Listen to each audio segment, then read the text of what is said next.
friendship that'll never ever end.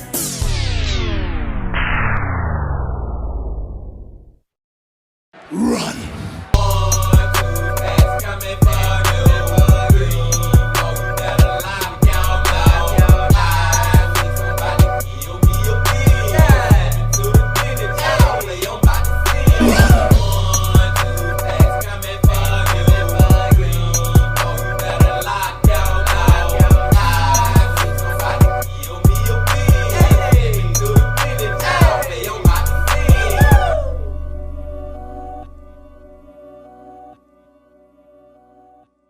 It's a beautiful day in the neighborhood.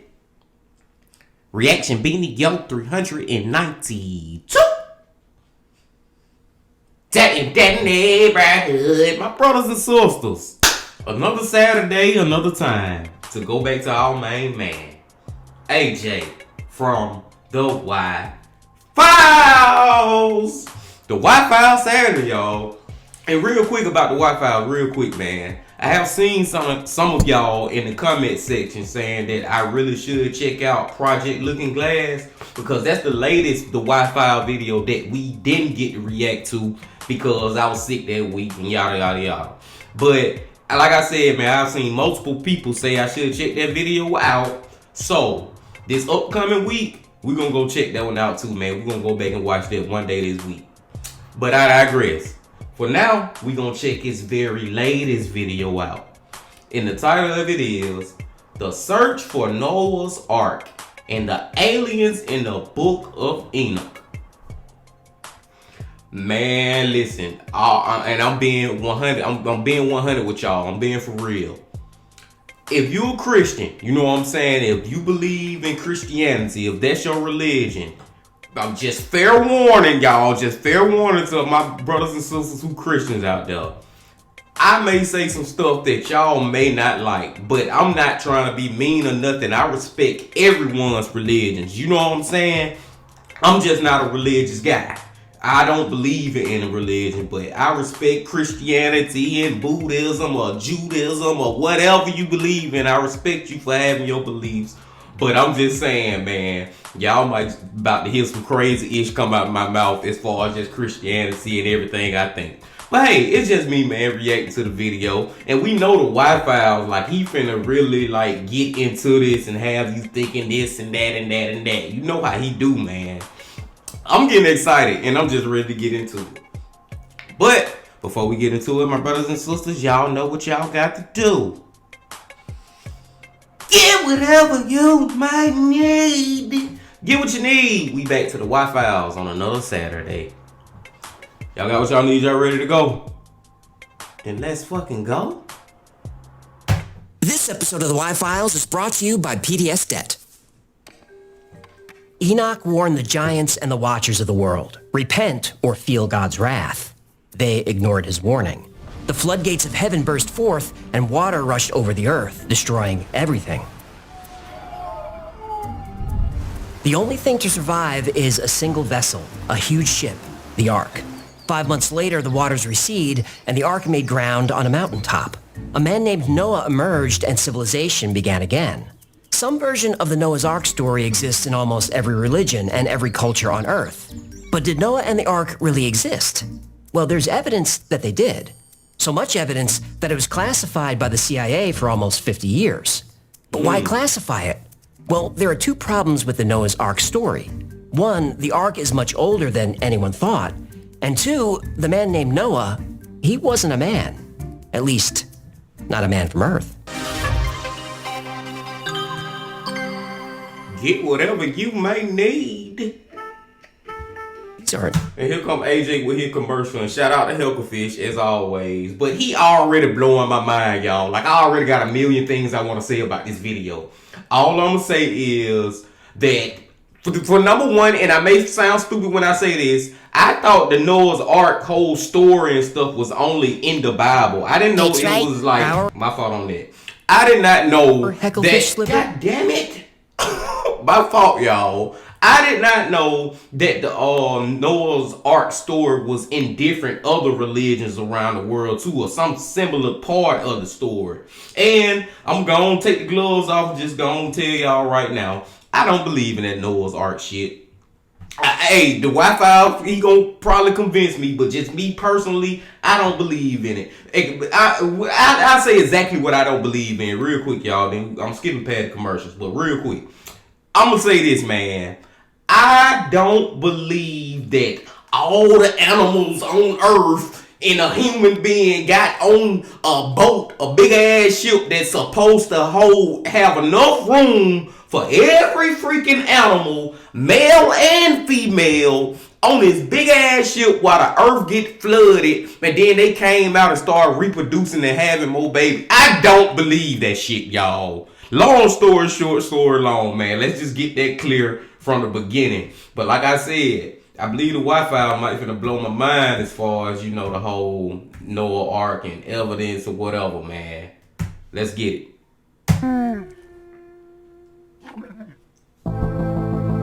James Bruce was born to a wealthy Scottish family in 1730. His family wanted him to study law, but James Bruce had different plans. He had a dream. He wanted to be the first person to find the legendary source of the Nile River. Now, this might sound like a mundane task, but for hundreds of years, the race to find the source of the Nile was as gripping as the race to put a man on the moon. Nobody won that race. What now? Nobody went to the moon. The whole thing was faked. I'm just saying the race to find the source of the Nile was a big deal. Then just say that. Don't give me some cockamamie nonsense about the race to the moon. That never happened. I was just making a comparison. Well, you made it poorly. Bruce spent over a decade in Africa tracing the Nile. He traveled through war-torn deserts. He befriended several kings and made enemies of others. He fought savage tribes and survived deadly diseases. Nearly starving to death, James Bruce discovered a small spring. It was bubbling from the earth near a monastery in the Tigray highlands of Ethiopia. This was it, the source of the Nile River. But Bruce discovered something else, something much more important. During his stay at the Ethiopian monastery, he saw an old, faded manuscript on display. It was written in Ge'ez, an ancient Semitic language used by Ethiopian Jews. James Bruce was told this book was the Bible. Not a Bible, the Bible. Judaism in Ethiopia goes back almost 3,000 years. The Old Testament and Quran tell of the Ethiopian Queen of Sheba who heard about the wisdom and wealth of King Solomon. She was intrigued by these reports and decided to travel to Jerusalem to meet him for herself. The specifics of their meeting were not specified, but the Queen of Sheba was so impressed, she praised the God of Israel and gave King Solomon many gifts. She brought caravans of gold, gems, and spices. King Solomon, grateful and equally impressed, gives the Ethiopian queen all that she asks, and then the queen returns home. In the Old Testament and Quran, that's where the story ends. But religious texts in Ethiopia go into much more detail. When the queen finally made it home, she learned that Solomon gave her one last gift, a son. King Solomon the player. Their son was Menelik I. When Menelik grew up, he returned to Jerusalem to meet his father. King Solomon was so happy to finally meet his son that he offered Menelik the throne. Menelik declined and chose to return home. But before Menelik left, some of his men stole the Ark of the Covenant and brought it back to Ethiopia. There's been a large Jewish population in Ethiopia ever since. According to the Ethiopian Orthodox Church, the Ark of the Covenant is still in Ethiopia. It's in the town Axum in the Church of Our Lady Mary of Zion. And it's a great story, and if you want to hear it, I've linked it below. Back at the monastery, James Bruce was fascinated by these new texts. Bruce was a well-read, well-educated man, and he knew his scripture. But these Ethiopian texts contained hundreds of stories that weren't in the Bible. Not in his Bible, anyway. The Ethiopian Bible contains 81 books. The Catholic Bible removed 8 of those books and contains only 73. The King James Bible, the one known to Bruce, has only 66 books. Bruce didn't understand. There was so much more detail in the older texts. People merely mentioned once or twice in the modern Bible had their entire lives documented in the Ethiopian Bible. Their lives, their families, their deeds, their misdeeds, they were all there. James Bruce didn't understand why so much of the original Bible was removed. and then he did. And see, this right here is like the example of why I feel like you can't believe a lot of stuff as far as history. Because it changes so much over time and stuff get removed. You know what I'm saying? Because the Ethiopian Bible had what, 80 something books, and then the next Bible 70 something, then the next one was 60 something. Like, it's so many details that have been took out and just, I feel like, played around with. I'll just use this analogy right here real quick, my brothers and sisters. And I can't remember the name of the game. But you know the game you play with like a group of people, let's just say 5 to 10 people, where one person start off with a story and they whisper it in one person's ear. And by the time they get to the 7th or 8th person, even sometime before that, the damn story done just completely changed. I feel like that's kind of how the Bible is, man. And one other thing real quick too. I'm just sitting right here just wondering, like, man, who really wrote all this stuff? Like, who is the original author of this whole Bible fiasco? And I probably took it a little too far calling it a fiasco. I take that back. But of this whole Bible, this thing that we call the Bible, who is the original? I'm talking about the first one. Let's go. While thumbing through the stiff, dusty pages, Bruce came across the Book of Enoch. James Bruce knew Enoch as the great-grandfather of Noah. He was mentioned a few times in the Bible, but only in passing. Here was an entire book on Enoch, 108 chapters. Now James Bruce understood why the church wanted this book hidden. It described heaven not just as a spiritual place, but as a physical place that could be visited by men. That was heresy. No mortal man is able to visit heaven, and certainly not able to visit and return. But Enoch did, and he wrote down everything he saw. He didn't describe heaven as souls floating in the clouds playing harps. He describes it as a city in the sky with many different rooms with walls covered in gems of blinking lights, and godlike beings going about their business. Now, Enoch wouldn't have known it at the time, but he was describing a spacecraft. Oh my God. Holy shit. And I promise y'all at the end, I was thinking about this. Now the conspiracy theory finna come up out of me. Hey man, this is what the Wi-Fi do to us. Okay. What if y'all can't tell me this ain't at least a possibility, man. Anything is possible. It is a possibility, man, that us as humans, what we think of heaven is basically just a place where humans, after we die, is a place where we go to where some aliens at or something. Like, man, my brothers and sisters, Wi-Fi have me talking crazy as hell.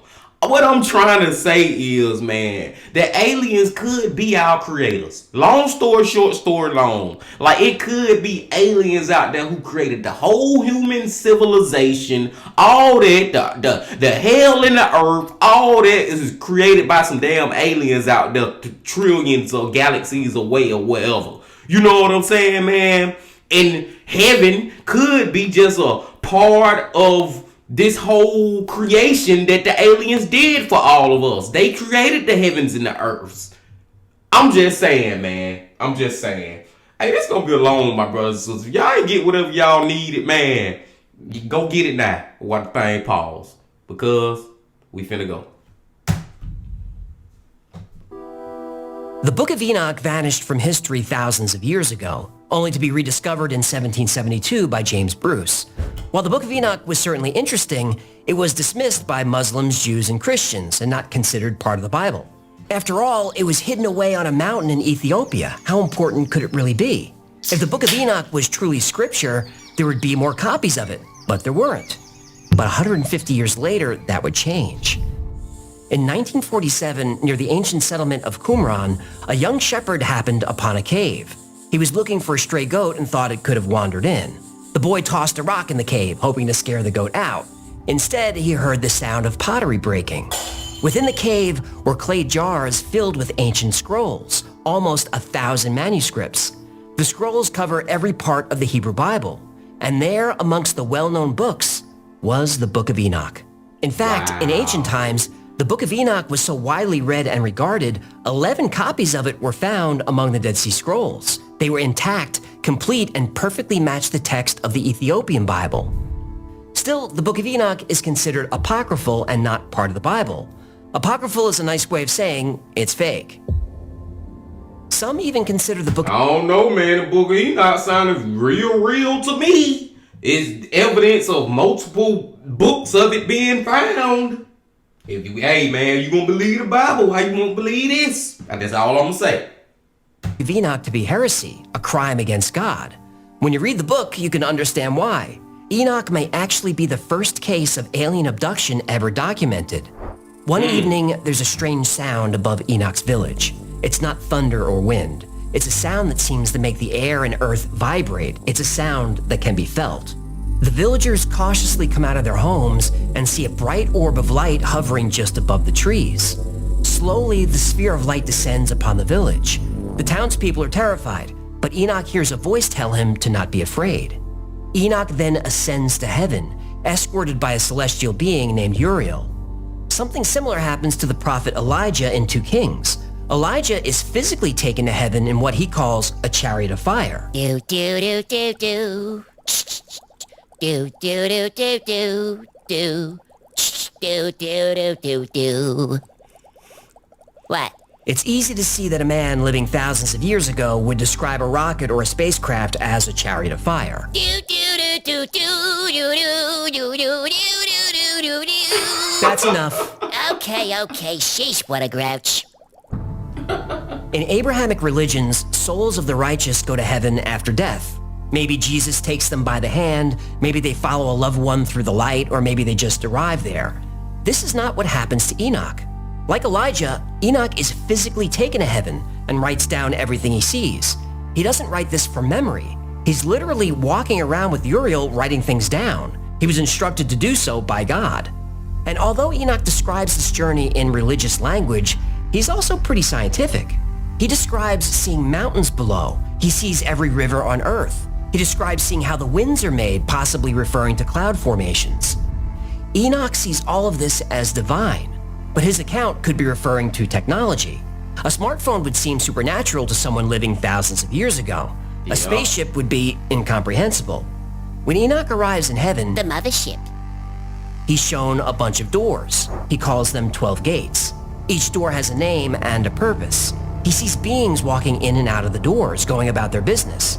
Enoch calls these beings angels and archangels. Like Uriel, they radiate light.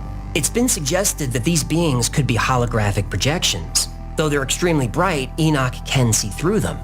Enoch is then taken on a tour of the cosmos. He travels the galaxy. He's shown the movement of celestial bodies. He's told about man's place in the universe.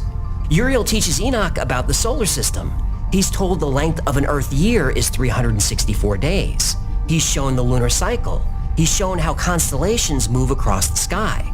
This is interesting because the Book of Enoch was written thousands of years before many of these discoveries were made. Now, you would think that there would be nothing above heaven. But wherever Enoch is, this place has a ceiling. Enoch specifically calls it a lofty roof. Enoch is taken to a giant room full of plants that he doesn't recognize. Uriel calls it one of the storehouses of nature. Now, this could be an arboretum or a garden. When humans finally travel through space, there will definitely be gardens on their ships. Enoch is shown an object with writing on it he calls the Book of Life. He says this records all the deeds of man. That sounds like the angel works for the FBI. Right. The Book of Life is essentially a database of surveillance records. There's a room for the wicked. Enoch describes it as a place of torture and mutilation. But this room has also been interpreted as where alien abductees endure experiments. Finally, Enoch enters the room with the throne of God. He said there's no way to describe or comprehend him. He averts his eyes. God tells Enoch the secrets of the angels and the nature of the universe. He shows Enoch the different dimensions of existence. He shows Enoch visions of the past, present, and the future. And that's when Enoch finally learns why he was summoned and told to write everything down. God needs a witness. He needs someone to describe what heaven and hell are like. Someone whose words will be passed down for generations so mankind has a written record of the afterlife. This is so fucking cool, y'all. Like, even if this shit ain't true, if y'all don't believe it, man, like I have said plenty of times when we watch the Wi-Fi, just open your mind up and just say, what if this is possible? Because just the thought that God is a alien out there. You know what I'm saying? The creator is an alien out there. And way back at the beginning of time of Earth, he chose this one person to show exactly how everything is. So for generations and years and centuries, it can all get to 2023 and we still could be believing in what God showed that one person millions of years ago or thousands, whatever. That shit is cool as fuck to think about, y'all. I love this. I love it, man. I love this, y'all. And I love y'all too. Let's go. God also needs Enoch to deliver a message to some of God's angels on earth. And the message is not good news. Oh, shit. In the early days of the world, God sent 200 angels to earth. Their purpose was to observe and guard humanity. They became known as the Watchers. Typically, angels are considered spiritual beings, but in the Book of Enoch, the Watchers are physical entities. They're described as large humanoids, some with wings, and they radiate so much light that it's difficult to look directly at them. The Watchers taught humans how to cultivate crops and create pottery. They taught humans about medicine and curing illness. The Watchers taught humans about astronomy and astrology. In ancient Sumerian texts, which Enoch is probably based on, 300 beings are sent to Earth from palaces in the sky. These beings are called the Observers. They too help humanity take a great leap forward. We see this story in ancient cultures all over the world. Advanced beings come down from the sky and bring humanity the gift of civilization. In the Book of Enoch, the Watchers helped humanity advance quickly and civilization spread. But the Watchers became vain and proud. They were instructed by God to withhold certain knowledge from man. The Watchers ignored these instructions. The Watchers taught men how to create new metals for weapons. They taught men how to harness fire and wage war. They taught women witchcraft and alchemy. The Watchers revealed the secrets of the heavens and changed the course of human development. They violated the Prime Directive. They did. This transfer of knowledge was a double-edged sword. While it propelled humanity forward, it also brought about corruption, a deviation from God's order. The corruption didn't just affect men, it affected the Watchers as well. The Watchers were spending more and more time with human women. Uh-oh. This isn't gonna end well. The Watchers became lustful. Told ya. Then they started taking human women as wives for themselves. And the angels, the children of the heaven, saw and lusted after them, and said to one another, Come, let us choose us wives from among the children of men, and beget us children. Enoch chapter 6, verse 1. This part of the Enoch story has been interpreted as the human-alien hybridization program developed by the Anunnaki in Sumerian texts. In those stories, human women weren't being taken as wives, they were just being taken, abducted and used as incubators for a new species.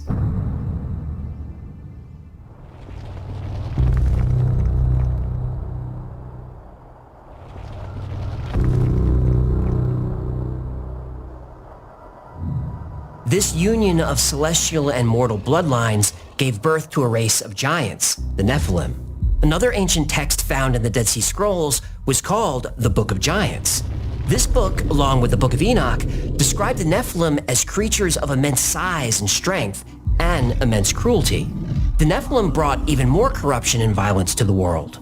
Torn between divinity and humanity without a home in either, they go insane. Soon they turn on humans and torture anyone they can find. The Nephilim needed to consume so much food that eventually they began feeding on human flesh. Humans are helpless to stop these advances. Many are enslaved by the powerful Nephilim. Many more are killed. Then a few humans decide to follow the example set by the Watchers. They think if angels can torture and kill and enslave and sleep with whoever they want, why can't we? Then the world becomes filled with people like this. Soon God can't tell who's a Nephilim and who isn't. Enoch delivers the message to the Watchers, to the Nephilim, and to all mankind. Repent for your sin or suffer the wrath of God. Enoch's warning is ignored. He's brought back to heaven where he begs God to help save the earth. So God makes a decision. The earth has become so corrupt and so foul that it needs to be reset. He will cause an event so cataclysmic that everything and everyone will be killed. Humans, angels, Nephilim, all of it, gone. But one man and his family will be spared. The only man who can't be corrupted. The only man who could be trusted to restart civilization. Enoch's great-grandson, Noah. But here's the thing. There's a lot more to Noah than we've been told. In the book of Enoch, we get the full story.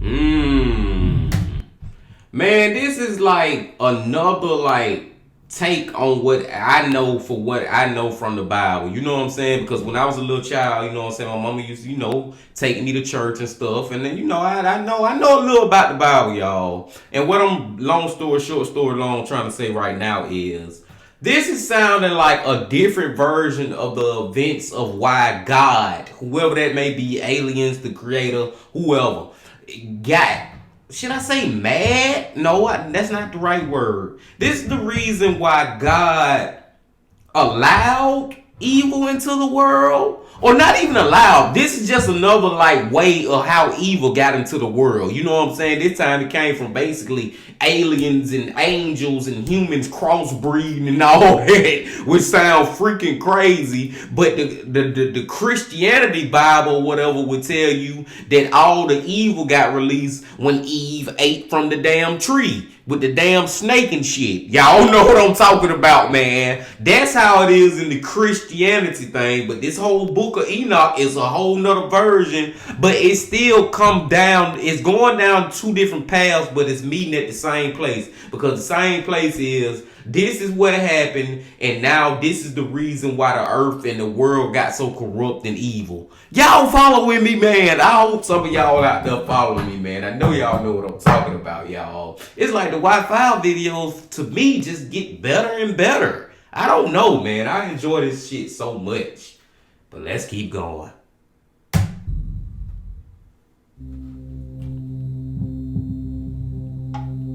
In Genesis, God appears to Noah and says the world is to end. There will be a great flood that washes away every living thing so the world can start again. He commands Noah to build a large boat, an ark. This ark will hold Noah, his family, and 2 of every animal. In the ark, they'll survive the flood and live to see a new age on earth. Everybody knows that story. But in Enoch, it happens a little bit differently. The book of Enoch describes Noah's birth. His body was as white as snow, and red as the blooming of a rose, and the hair of his head and his long locks were white as wool, and his eyes beautiful. And when opened his eyes, he lighted up the whole house like the sun, and the whole house was very bright. The Book of Noah, Book 3, Chapter 1. Noah is described as beautiful with bright glowing skin, and from the moment of birth, Noah can speak. Noah's father Lamech panics. Lamech had been away during the time Noah would have been conceived, so he knows the child isn't his. What's worse, Noah is radiating light. Lamech is worried that Noah is a watcher, or worse, Nephilim. Lamech seeks counsel from his father Methuselah. Also fearing the child could be a watcher, Methuselah prays to his own father, Enoch, who's been in heaven for many years. Wow. Enoch answers Methuselah. And now make known to thy son Lamech, that he who has been born is in truth his son, and call his name Noah, for he shall be left to you, and he and his sons shall be saved from the destruction which shall come upon the earth on account of all the sin and all the unrighteousness which shall be consummated on the earth in his days. The Book of Noah, Book 3, Chapter 18. Lamech is relieved that Noah is truly his, but Noah was conceived while Lamech was away. In the book of Enoch, this is a divine miracle.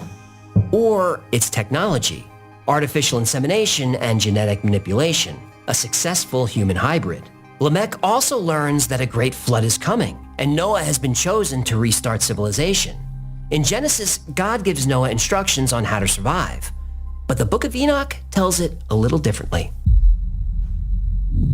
And this kind of random, but kind of not random, y'all. And I wish somebody could answer this question, but no human can answer this question. But why in the Bible, man? And why is it that back then or whatever, God used to like literally talk to people. Like literally like communicate, have conversation. In the Bible, the red words, the red white writing, that's God's words, right? Like verbatim. Why the hell in 2023 God ain't talking to nobody, man? Like having conversations like this. Like that's just one of the questions that I know as long as I live will never be answered. But it's just one of those things that just make you think like, man, something ain't right. You know what I'm saying? Like something ain't right, man. Something ain't making sense, man. But it also brings me to that I do feel like us as humans, we are not meant to know everything. We just not. We not meant to know everything. It may sound sad, a little bit or fucked up, you know what I'm saying, that we are meant to be dumb to certain situations as far as life goes, and the whole, you know, just concept and the whole living thing or whatever, you know, that we call living. But it is what it is. We ain't meant to know everything, and we will die. We will die dumb. And I don't know what else to say. Let's go.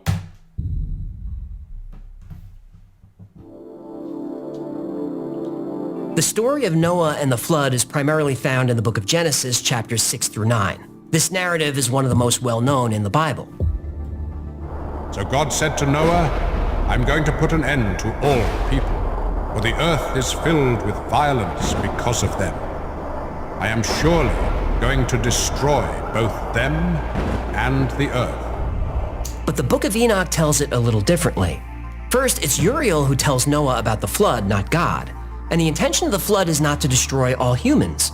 According to the book of Enoch, the primary targets of the great flood are the fallen angels known as Watchers and their human hybrid offspring, the Nephilim. Most humans will also die, but this is considered necessary collateral damage. It's the only way to reset creation and wipe the slate clean. If some humans survive, great. If they don't, it doesn't matter. Only Noah matters. Noah was given specific instructions on how to build the ark and survive. Make yourself an ark of cypress wood. Make rooms in it and coat it with pitch inside and out. This is how you are to build it. The ark is to be 300 cubits long, 50 cubits wide, and 30 cubits high. Make a roof for it, leaving below the roof an opening 1 cubit high all around. Put a door in the side of the ark and make lower, middle, and upper decks. Time out. I don't know if AJ said this or not, but I don't think he said this, y'all. But if we are to believe that Noah built this whole freaking ark on his own because that was just God telling him how to do it and, you know, use the wood and stuff. Ain't no damn one goddamn man building no big ass fucking humongous ass fucking ship that is big enough to put all these damn animals, every animal on the planet on, and not just one of them, 2 of them, because you need a male and female, so let's double that. Ain't nowhere in the hell one person did that, man. I'm sorry. See, that's what I'm saying, man. I don't know, man. Something wrong with this shit, y'all. Something is wrong with life, my brothers and sisters. Let's go. This is a big ship, longer than a football field, almost 100 feet wide, and taller than a 5-story building. It would need to be big because Noah had an additional responsibility. You are to bring into the ark 2 of all living creatures, male and female, to keep them alive with you. 2 of every kind of bird, of every kind of animal, and of every kind of creature that moves along the ground will come to you to be kept alive. At this time in history, there were well over 1 million species of animals on Earth. Obviously, these wouldn't fit on the ark, but there are explanations and interpretations. The biblical interpretation is that Noah wasn't saving every breed of animal, just the type. So he wouldn't have brought any dogs. He would have brought a male and female gray wolf, and the wolves would eventually become dogs. They should have left the cats. Stop it. The vicious little hell beast there. That's enough. See, that theory still don't work for me, man. Even if, yeah, we just bring like the types, you know what I'm saying? Instead of wolf, we don't bring in the dogs because later on they'll evolve into dogs. You know what I'm saying? I get it, but it's still way too many damn animals you gotta bring on this fucking boat. That goddamn boat would sink. I just thought about it, y'all. Never thought about this in a day of my damn life, but I just thought about it. If this is true, ain't no way all that shit, man, that's too much goddamn weight, man. That damn boat would go to the bottom. All these gazillions of animals on it. I don't believe it. Long story short, story long. What about huge animals like elephants? Those were definitely on the ark. Some biblical scholars say the animals delivered to Noah were infants, allowing a lot more to fit. But there is an ancient astronaut theory that says there were no animals on the ark at all. Instead, it contained DNA samples of all living creatures on Earth, essential for rebuilding civilization. Whether it was God's doing or not, the time finally arrived. The end of the world. Or the beginning. Now that's a nice little theory that I never heard, and I really don't believe it. But it's a nice theory. It's a theory that it wasn't animals. It was just the DNA of all the animals. That is, I feel like that's more plausible than it actually being animals. Let's go, y'all. With Noah, his family, and the animals safely aboard the ark, the flood began. On that day, all the fountains of the great deep burst open, and the floodgates of the heavens were opened, and the rain fell on the earth 40 days and 40 nights. As the waters raged over the earth, anyone not on the ark drowned. It took 5 months for the water to recede, and another 5 or 6 months for the land to be dry enough to leave the ark. Noah and his family and the animals were on the ark for a full year. For thousands of years, believers and skeptics have debated the scale of the flood, or even if it occurred at all. Some have argued the biblical flood was not a global event, but a local one. The best-known theory to support this is the Black Sea deluge hypothesis. First proposed in 1997, it argues the Black Sea was a freshwater lake around 260 feet lower than it is today.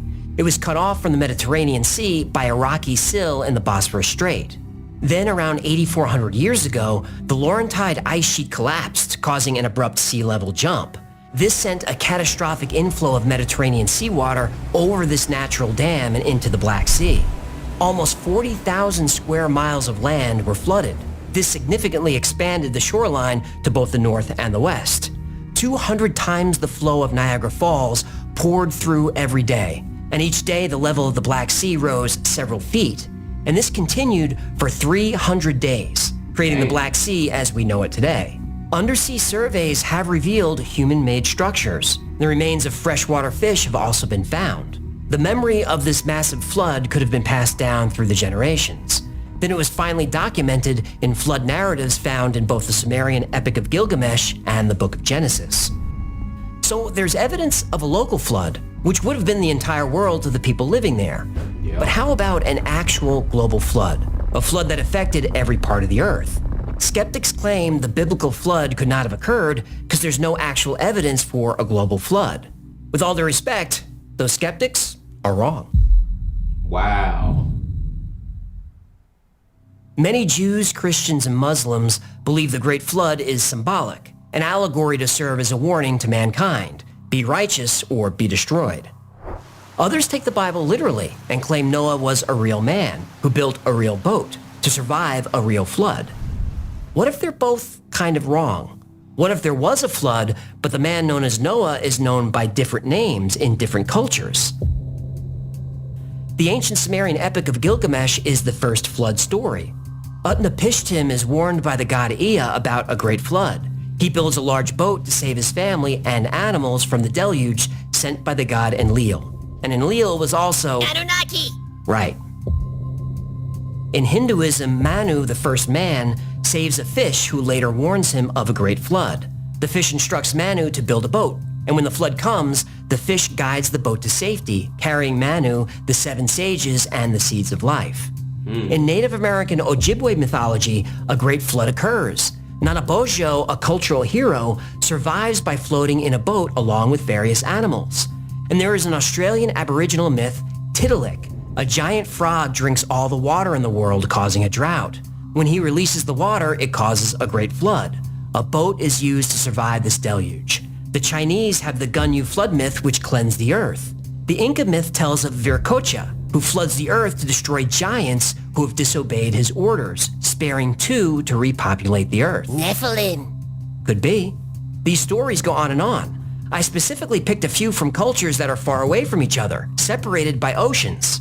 In all, there are about... See, this another thing, y'all. This another thing. As far as like, this is crazy that all these different cultures and religions do like got a common denominator. A flood happened that kind of like wiped out Earth, or you know what I'm saying? It was the rebirth of Earth. You know what I'm saying? And it just made me feel like if it's a common denominator, then it gotta go back to one resource. And it go back to that theory I was talking about when, you know, you whisper something, somebody ill, and then by the time you get to the 5th person, it's a completely different story. I feel like whoever the first person was really created this whole flood thing. And no telling what it is. Like I said, I don't believe it's a Noah thing. I don't really think other religions really got the correct story of this whole flood thing. But I'm starting to really believe this whole flood thing was a real thing.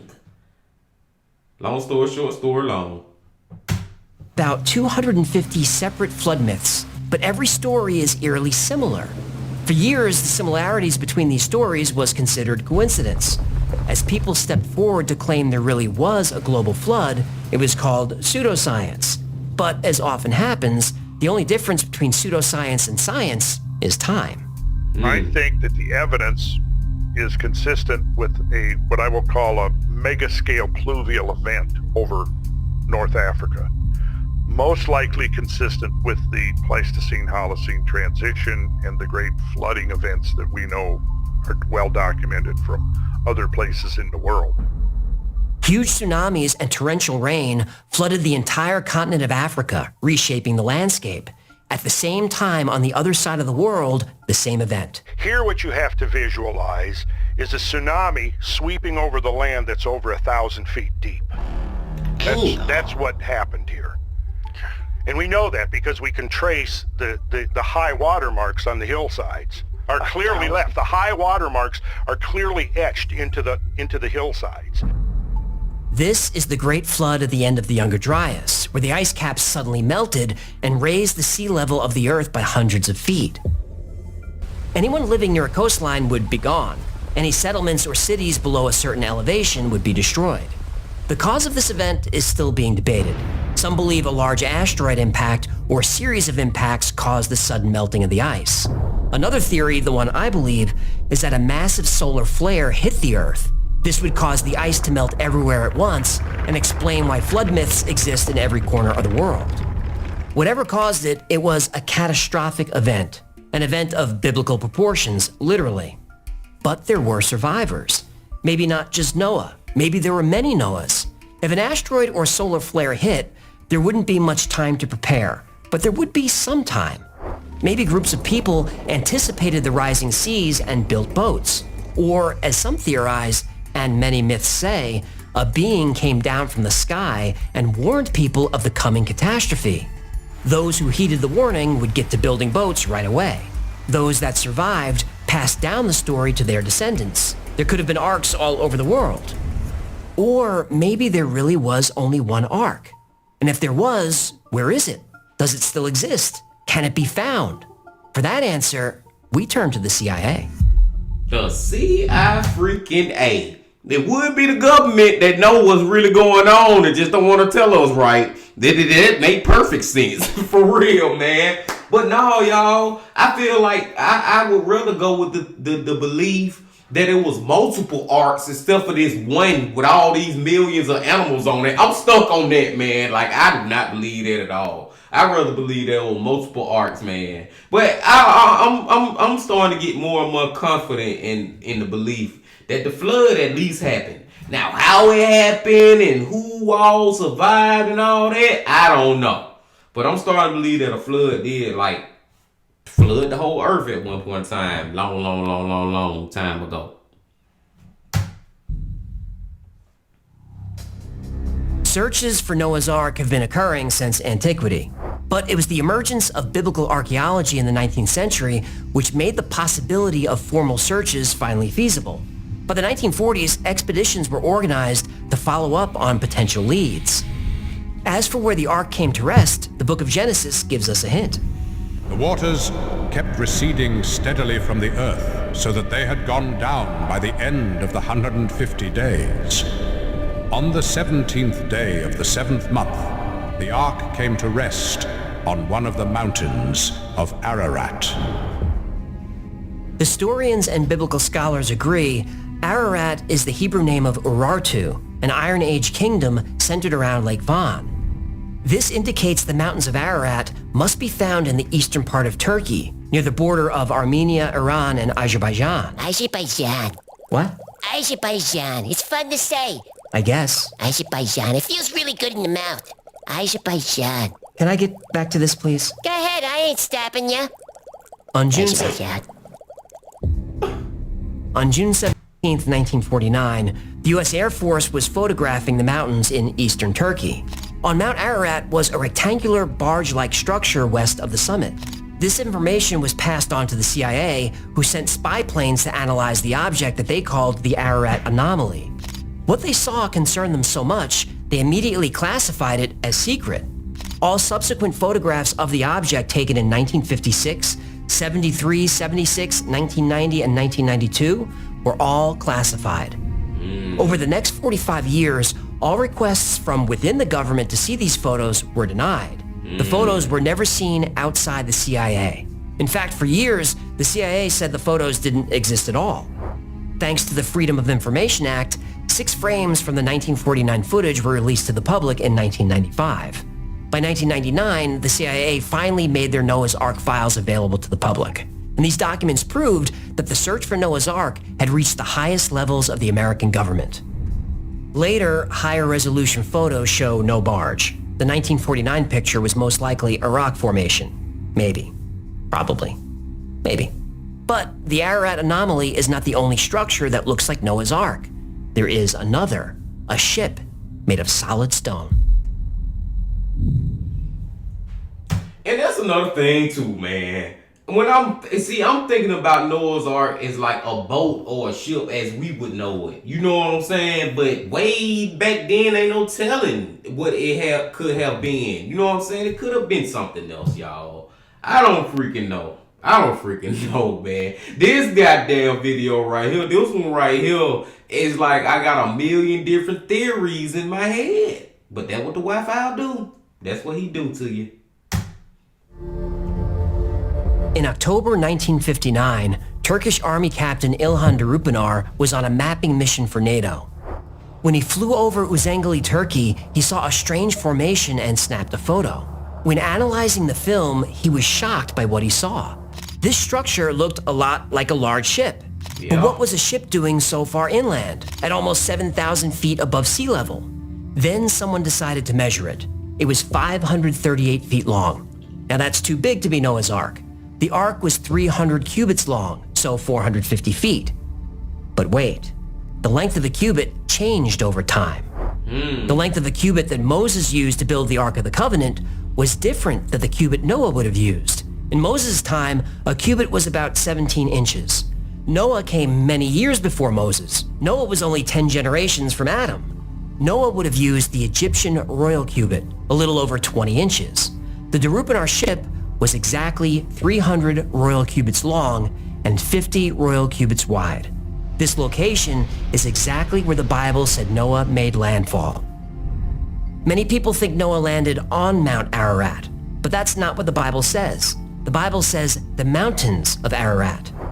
Mount Ararat is a volcano and has erupted a few times since the days of Noah, as recently as the 1840s.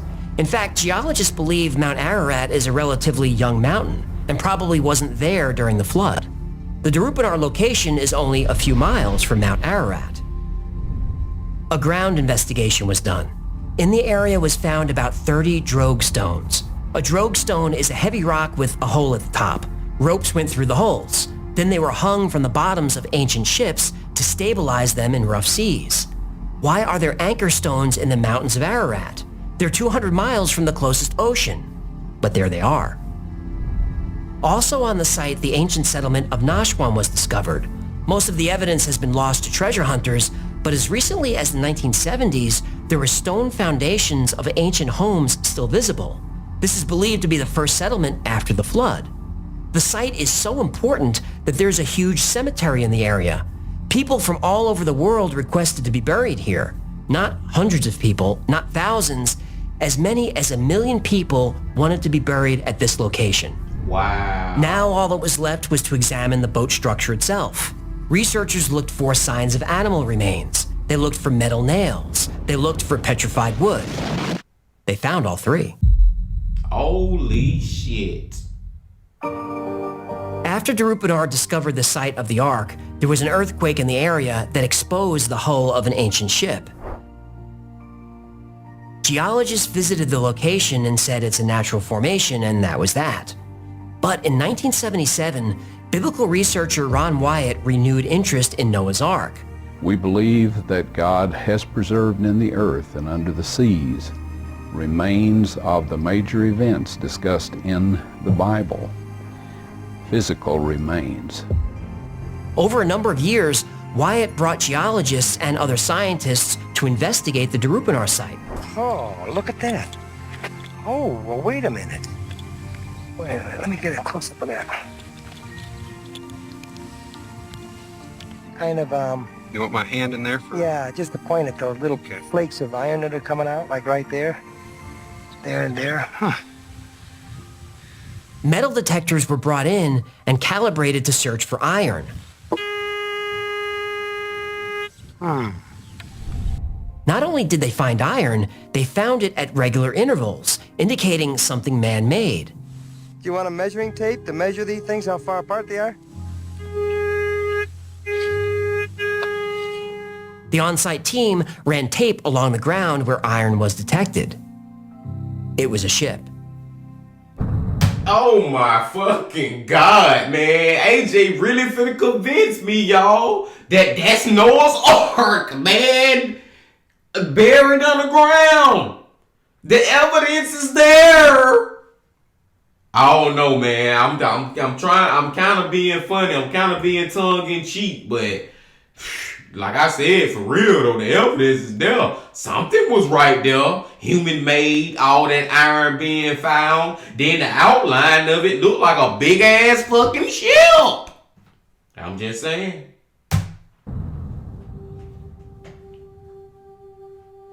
Ron Wyatt found a metallic object next to the Ark, which had the shape of a large rivet. It was surrounded by what appeared to be an equally large metal washer. Part of the metal was tested. It contained a man-made metal alloy.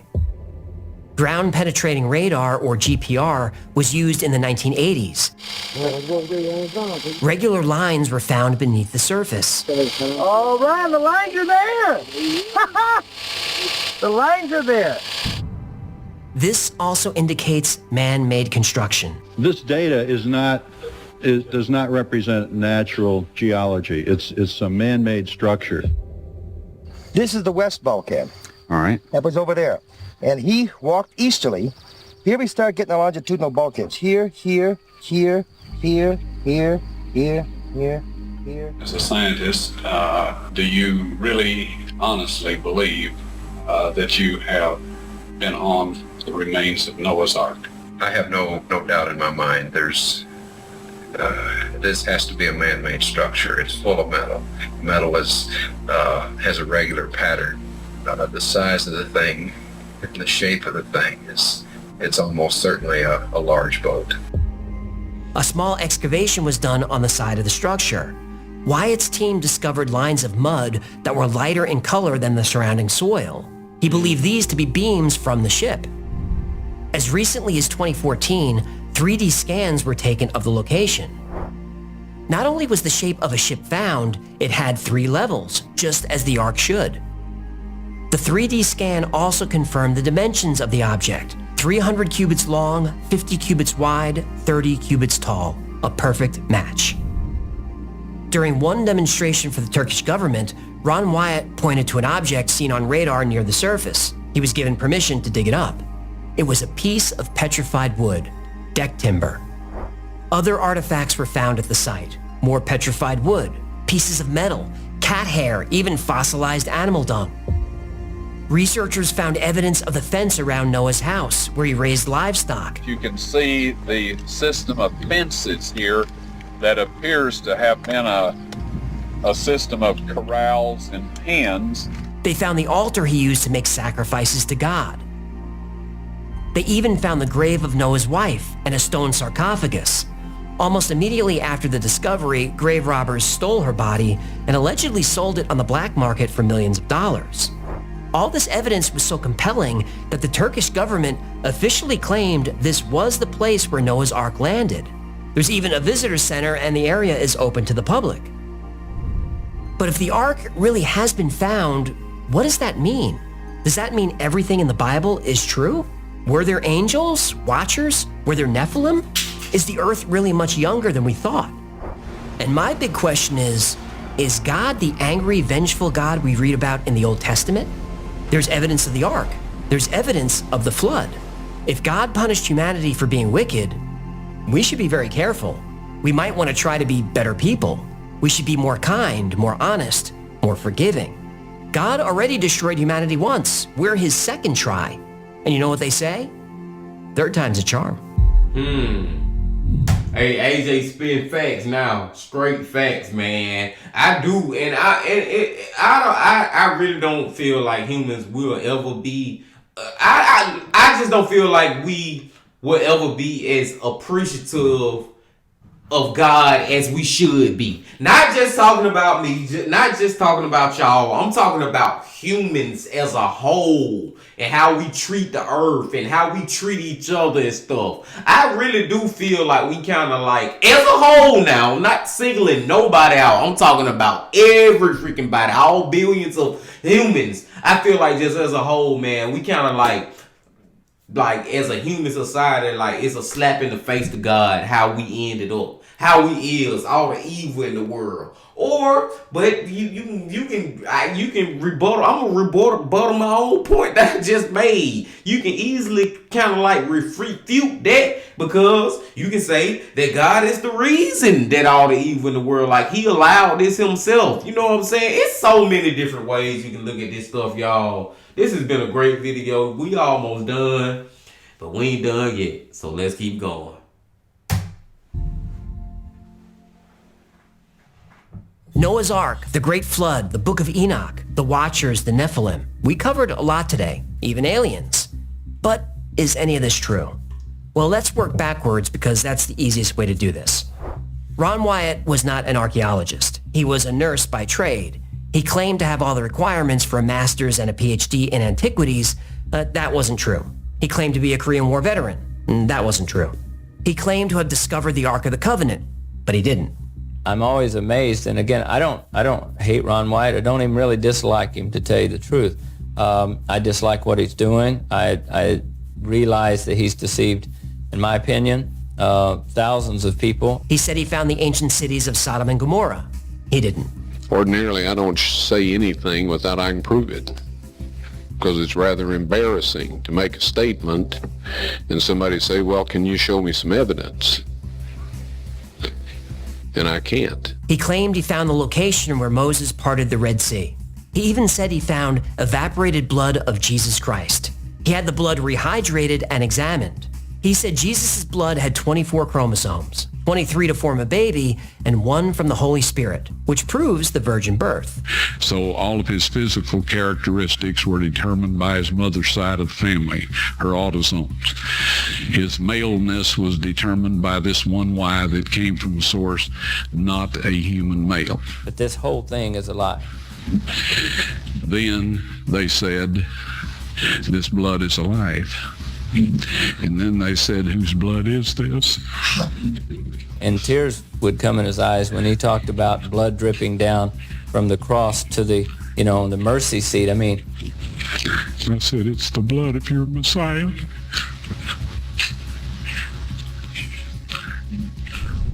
And I don't... This shit done turned to comedy hour now, man. This man funny as hell, man. This man, hey, he probably could win an Oscar or something, y'all, because he put on a great act.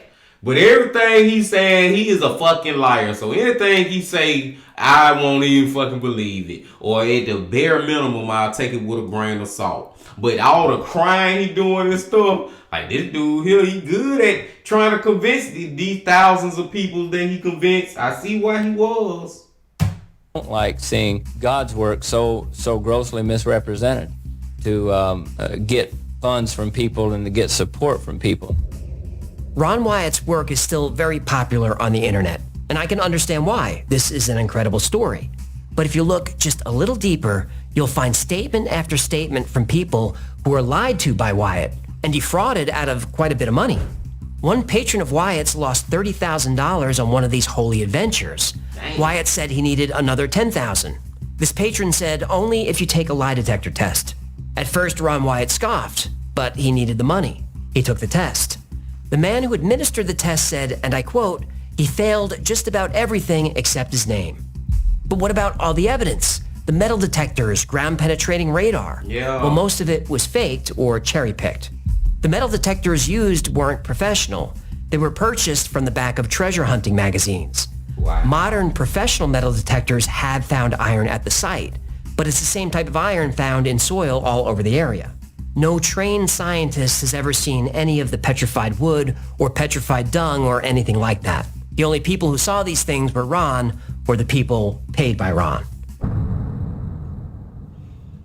Ron full of shit, man. Long story short, story long. Now, the Drogue stones are a compelling piece of the story because they are there, and they've clearly been there a long time. But the stone is locally quarried. Drogue stones from Noah's Ark would have come from Mesopotamia, not the mountains of Turkey. And the boat-shaped formation is probably the result of a mud flow. You can see shapes like this all over the area. Now, supporters of Ron Wyatt's theories, and there are a lot of those, have answers for all of this. That the boat was actually higher up the mountain but traveled down a lava flow. But boats don't float on lava. They burn. They burn real good. But thousands and thousands of people throughout history did and do consider this a holy place. Maybe Noah's Ark was there. I can't prove it wasn't, but I can prove Ron Wyatt was a liar. Now, as to why the CIA kept the photos classified, well, it was the Cold War, and these were photos from spy planes, and a few of those planes weren't exactly in friendly airspace. After the fall of the Soviet Union, releasing the photos wasn't a problem. Now, the Great Flood.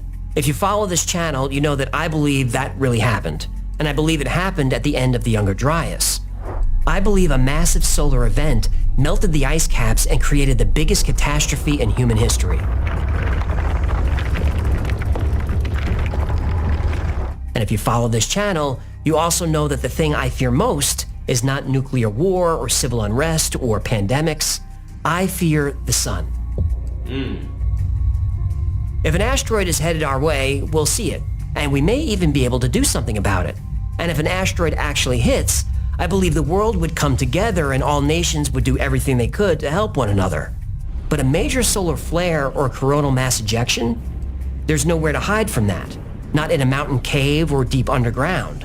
The heat and radiation would be disastrous to us and our planet. We could hide underwater, like the aliens. Now that's true. Water is effective at absorbing radiation, and the deeper you go, the safer you are. And I'm sure the aliens in the ocean know that. Now, speaking of aliens, is that what's going on in the Book of Enoch? Most of the flood myths start the same way, with a warning from a godlike figure, and they end the same way, with a godlike figure helping restart civilization. Now, I can't definitively prove that this is true. Nobody can. But if we keep pressuring our governments about UAPs and UFOs, we may eventually get some answers. Humanity did take a leap forward in technology many thousands of years ago, and maybe those ancient humans had help. Enoch physically goes to a place that sounds like a spaceship.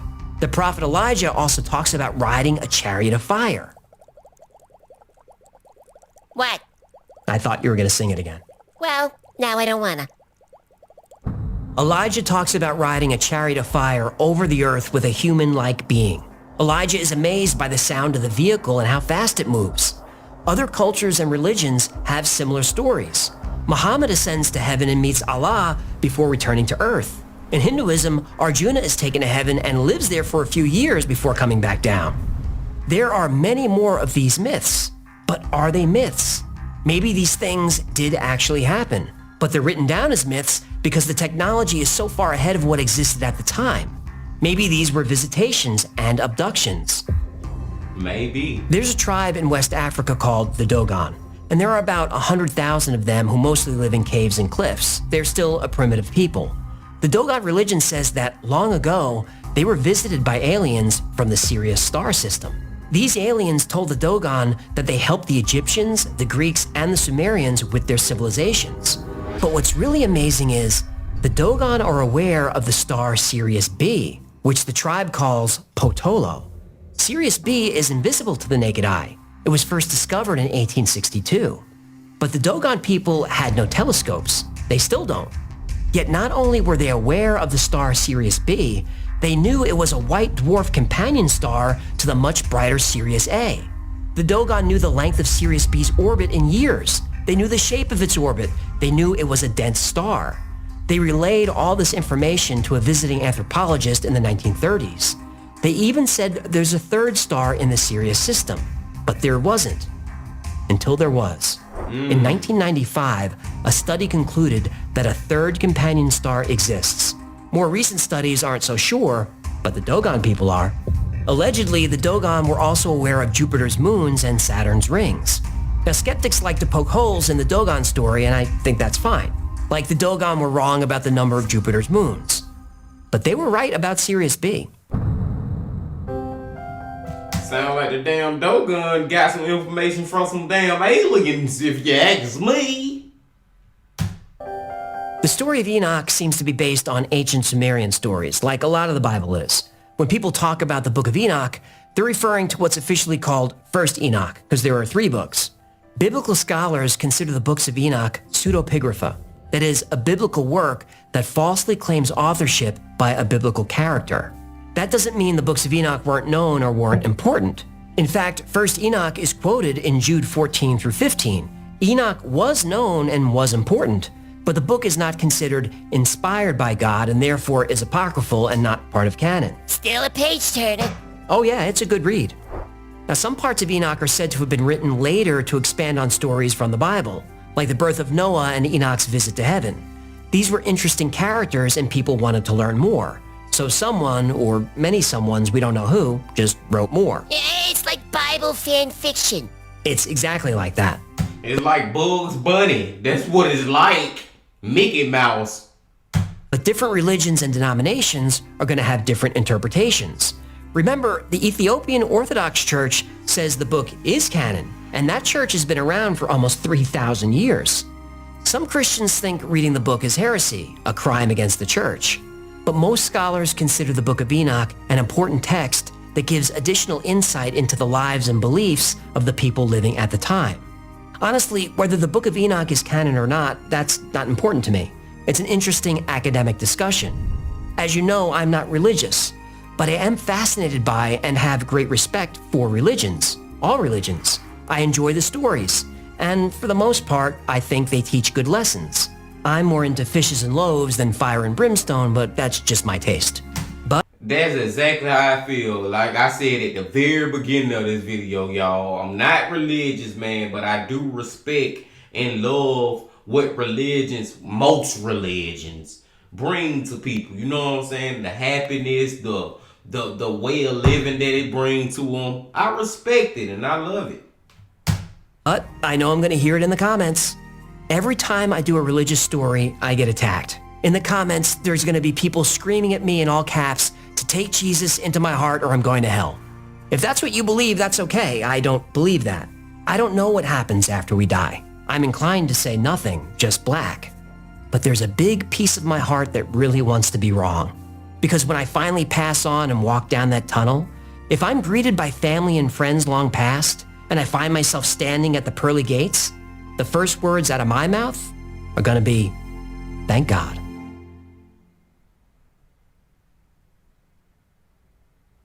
Thank you so much for hanging. Oh my God, y'all. That very end, what AJ just said, he couldn't have summed it up no better for me. That's exactly how I feel, man. That's exactly how I feel. As far as like religion go and stuff, I don't really believe in all that. But if that is true, what's in the Bible, the pearly gates, and you die, you go to heaven, and it's gold and marble everywhere or whatever, and everybody living in the Friscriero, everybody living good up in heaven, I would say thank God. It's not that I don't want that to be what it is for us in the afterlife. I just really don't know, man, and I'm not gonna put my faith in just believing this is this one thing when it could be a whole bunch of things, man. Like, I feel like great video from AJ, nonetheless. But I just feel like this whole video as a whole just makes you bring up the question, what happens after we die, y'all? Like, seriously, man. What the fuck is gonna happen when we die? When you die, when I die. Is it somewhere? I don't care if it's the damn aliens, the heaven, whatever. After we die, are we going somewhere? All the people that have died, all our loved ones, rest in peace to all of them, all our family and friends, you know what I'm saying? Or just random people, man. People dying every minute, every second. But I'm just saying, after you die, is it really somewhere else you go? Me personally, I'm inclined like AJ to believe, like you want to believe that. I do want to believe that. I do want to believe it's some type of heaven or something, man. Like, I feel like it's something way better for all of us as humans. You know what I'm saying? After we die, I feel like it could be something way better that's just way beyond our comprehension. And I hope it's out there. I hope that's really what happened. But at the same time, y'all, I gotta keep it real on this too, man. I gotta keep it real on this too. We may die, and that just may be it. That may just be it, period. You dead, you don't remember nothing. Just like before you was born, you ain't remember shit. After you die, you won't remember shit because you ain't here to remember it.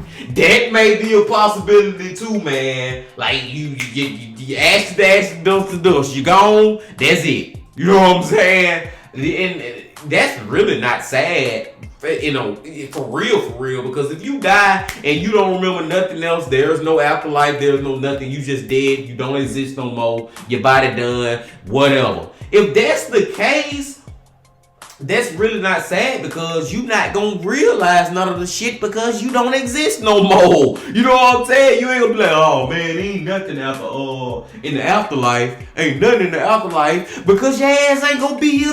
You ain't gonna be able to experience none of it because you don't exist no more. You're not gonna even be able to say that to yourself. Now I'm going down stupid, crazy rabbit holes now, my brothers.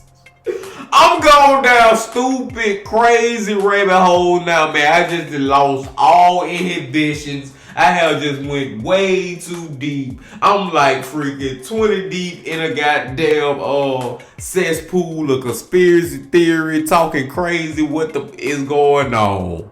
This was a great video from AJ, y'all. It was a long watch, man. I really enjoyed it.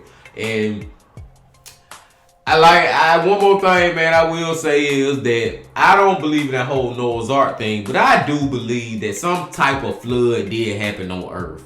And I just feel like over all these years and the different cultures and the hearsay and whatever, like the story has changed a lot. But the core of the story, the common denominator of the story, I believe remains the same.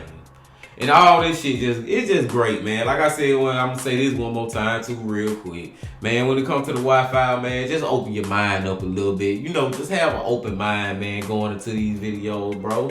And just enjoy yourself. Cause that's what we did today.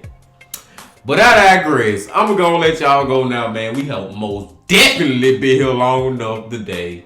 Y'all make sure y'all come back tomorrow because you know it's time to go back to Mr. Ballin'. Y'all make sure y'all hit that like button, comment, subscribe, and do all that. And I'm going to leave you with this. Love, peace, and happiness. Stay safe. Don't stop. Keep going. Yeah.